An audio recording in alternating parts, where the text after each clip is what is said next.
must know that I'm not just a science person, that I really love music. Music is a really big part of my life, but within the Gailey family, I am arguably the least musical person. And my brother, who's here with me today for a little conversation, just earned his PhD in musicology, and he is going to tell us all about some really cool music stuff. But I'll let him do his own introduction. So, Josh. Hi.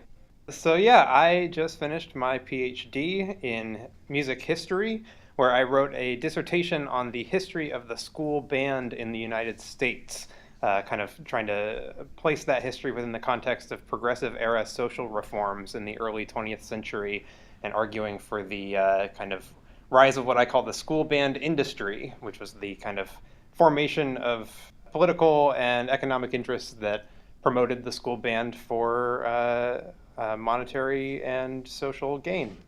Awesome. So another running theme in the Daily Gailey podcast is this idea of intersections of things. Like, I don't just talk about science, but I like to talk about science and how it intersects with humans and human culture and society. So I thought there's no better person than you to talk to us about not just music, but how music intersects with people and culture and much of our lived experience. Indeed, I thought it would be fun to talk today about some of the ways in which music interacts with public education, since this is an educational podcast, since you are a public school teacher, because we all kind of take for granted the fact that music is taught in schools, right? We have band class, we have choir class, we have orchestra class, but it wasn't always that way. So there are a couple of different points I have today that I thought we'd talk about in terms of like how we teach music the way we do and why we teach music the way we do in schools. Awesome. I love it. So the first one I wanted to talk about is this argument you hear raised frequently by your teachers, but also by kind of like, I don't know, people who like to talk about music in public, which is this idea that studying music makes you a better person. It makes you a better student or a better human being. Oftentimes this is correlated with the idea that like studying music makes you better at math, or it makes you better at things that make you reason or think in a logical kind of way.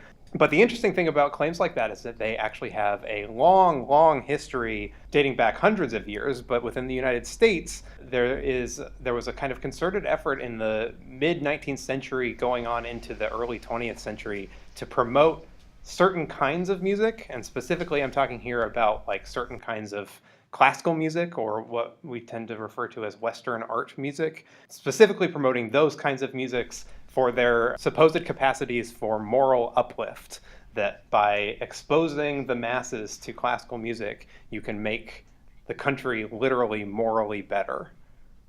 Right, so the idea that like listening to Mozart is going to make you smarter and just a better person. Right, and specifically it usually is music like Mozart, like Beethoven, oftentimes classical music from the late 18th or early 19th century, written in Austria or Germany, which is kind of, for lots of complex ideological reasons, often considered the kind of like best of this kind of music, which is not necessarily the case, but these are what people tended to believe.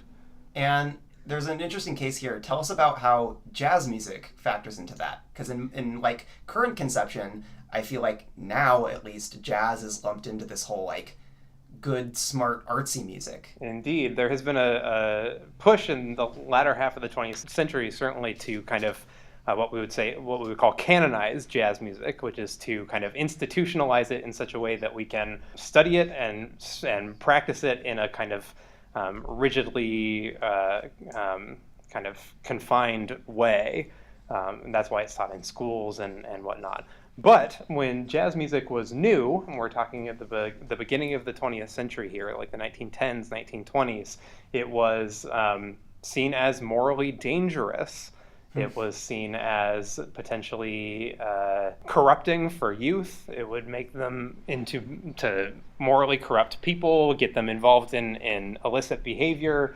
And a lot of this was tied up with racial politics, because jazz was a musical tradition that was created by Black Americans, and the America in the early 20th century was a like severely racist place, black musical products were viewed with suspicion. And so for white society at the time, there were worries that if young people got involved with jazz, if they were listening to jazz, dancing with jazz, it would corrupt them. There's a really famous article from the 1920s written by a music educator, actually, named Anne Shaw Faulkner, the title of which is "Does Jazz Put the Sin in Syncopation?"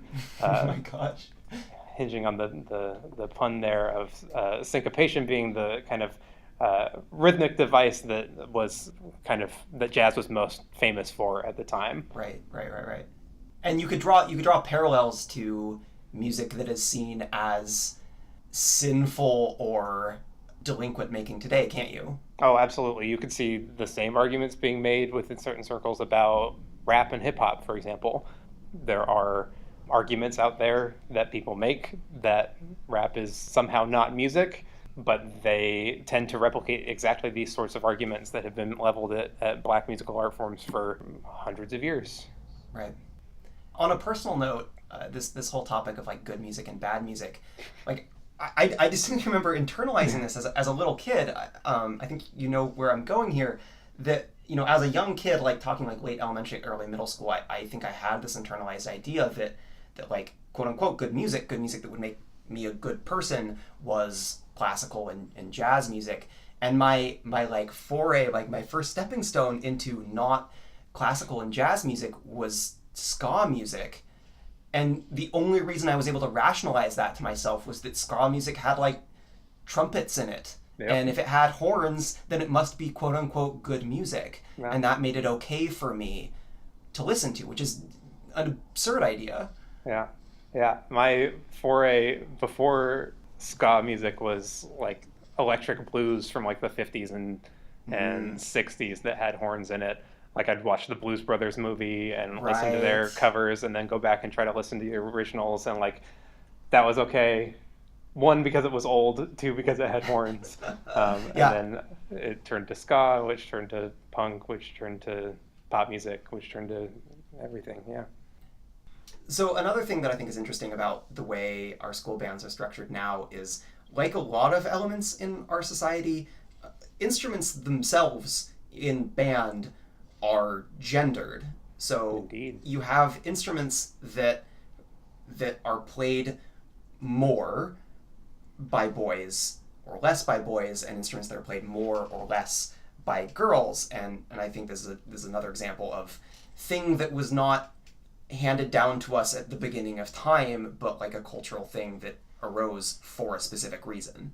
Right. The parallels between music and gender could occupy us for a great deal of time. For the discourses around music over human history have been fundamentally informed by cultural conceptions of gender and what gender means. But the issue of instruments and gender is an interesting one. This also stretches back for a long time, where for many years it was deemed unsuitable for women to play instruments like the cello, for example, because it required them to put the instrument between their legs, whereas instruments like the harp or the piano were more suited for domestic music making, which were the spheres in which women found the most kind of frictionless path to musical participation. And I'm thinking here in the 19th century especially. And those ideas kind of perpetuated through the 20th century. And in fact, what we were talking about just a little bit ago in terms of promoting music for its moral qualities is kind of exactly where we start to see the rise of music education, and specifically instrumental music education, so bands and orchestras in the public schools.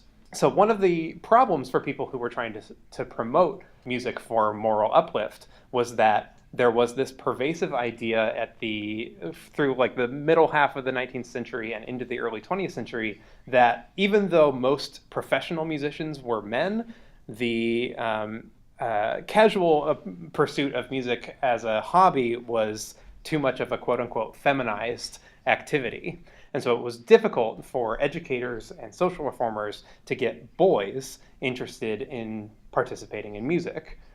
So one solution to this that they found was that boys had a kind of like attraction to or interest in band music. And at this time, we can think of bands like John Philip Sousa's band, think marches, the Star Spangled Banner, things like that. Band music that was kind of loud, that was played outdoors, that was brash and kind of pompous or flashy. This kind of music was kind of harnessed to get boys interested in participating in music and participating in that moral uplift that we talked about a bit ago.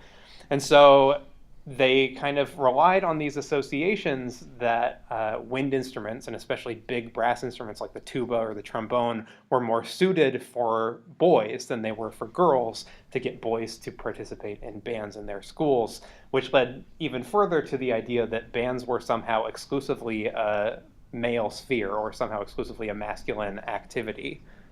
Which is interesting because we still see that. Yeah, I indeed. think. We still kind of discourage our young boys from playing the flute. We Right. still don't see all that many women play the tuba, although there are plenty of extremely good women tuba players, including the tuba professor here at Yale, where I go to school, who is a woman. Right. Well, and I can say as a student of Portland State University, Esmeralda Spalding Yeah, is a woman bass player who is a PSU alum. that's The right. bass is also generally not coded female, and yet she plays it and is a phenomenal Extremely bass good. player. Yeah, Yeah, absolutely. and you even see this in between music departments, like or music ensembles. Like I feel like band is still much more male, and choir is much more female. Like Indeed. there's still very much a it's difficult for a lot of choral programs to attract especially younger boys to the Indeed. program for this Yeah. very reason. Yeah, and so we see this kind of vestige of the early days of music education where it's not okay for boys to participate in music unless they're playing an instrument, unless they're playing something that can allow them to kind of demonstrate their manhood. And that idea has kind of perniciously stuck with us. Right. You're saying like because the music they were making was so big, flashy, and manly that made it okay, Yeah, and this whereas gets us otherwise it to would have been unacceptable. right, indeed. And this gets us into kind of the last point that I wanted to bring up, which is the common association in schools between bands and sports, which is another domain that's seen as, historically at least, to be more of a traditionally male sphere. Right. So the game of football, which is where we kind of most commonly associate bands, especially marching bands, right? The sport of football has its roots in the late 19th century also. The game was invented around like 1860s, 1880s or so, became more of a thing at colleges in the 1890s, 1900s, 1910s, before it became the most popular sport in America by the 1970s. And so when football started to get popular at colleges, oftentimes student musicians would just cobble together bands in the stands to play things like fight songs or school songs or anything that would kind of like build up student morale. And that association kind of stuck for lots of reasons, but primarily I think because the band was being promoted as a masculine activity. Sports at the time in America were certainly being promoted as a masculine activity. Think of figures like Babe Ruth, for example, who were kind of lauded in American Right. culture, not just for being good at hitting home runs, but for being like the epitome of what a man is, right? And so the two kind of went together hand in hand, and then it kind of created a positive feedback loop in which we see bands bringing more recognition to sports because they make them more kind of enjoyable activities to go to, and then sports makes more money, which then feeds more money into the band program, and so you see this like symbiotic relationship with marching bands and sports that has kind of allowed the school band to become a like cultural mainstay in America. Right. And this symbiosis and kind of like the shared masculine roots of these two things is really interesting to me because I was marching band was Yeah. really big for me. It was big for both of us, and I was deeply entrenched in like one of the more masculine aspects of the marching band. I was a Yeah. snare drummer, but as a high school student, like I almost feel like part of my identity was built around, and I feel like this is an experience like lots of kids in high school have, of like, well, I'm not like other blank. And I distinctly remember thinking like, I'm a music person because I'm smart or whatever, and this gets back to earlier things.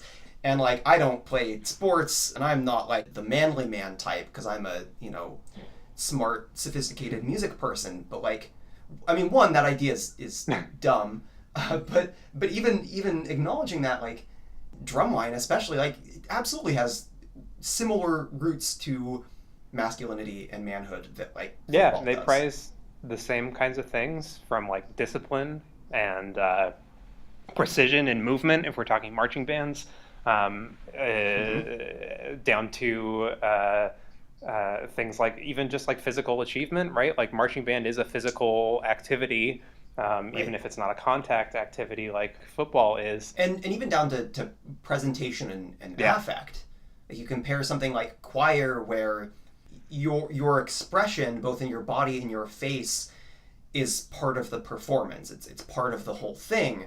And in percussion, especially like drumline, remaining as affectless as possible is the prized thing. Being, almost militaristic in your presentation. And indeed, the marching band is, by history, a militaristic ensemble, right? It's one that finds its roots in earlier forms of human warfare, in which wind and percussion instruments were used to communicate across battlefields.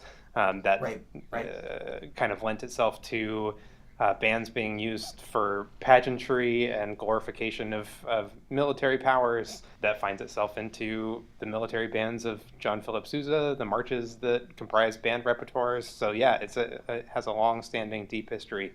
It also gets to other like deep underlying connections between gender and music, in the sense that, like, historically speaking, heightened emotion and heightened emotional states was seen as more of a female sphere, where the expression of emotion that was too great was seen as somehow too feminine, and stoicism, logic, and reason were seen as historically male spheres.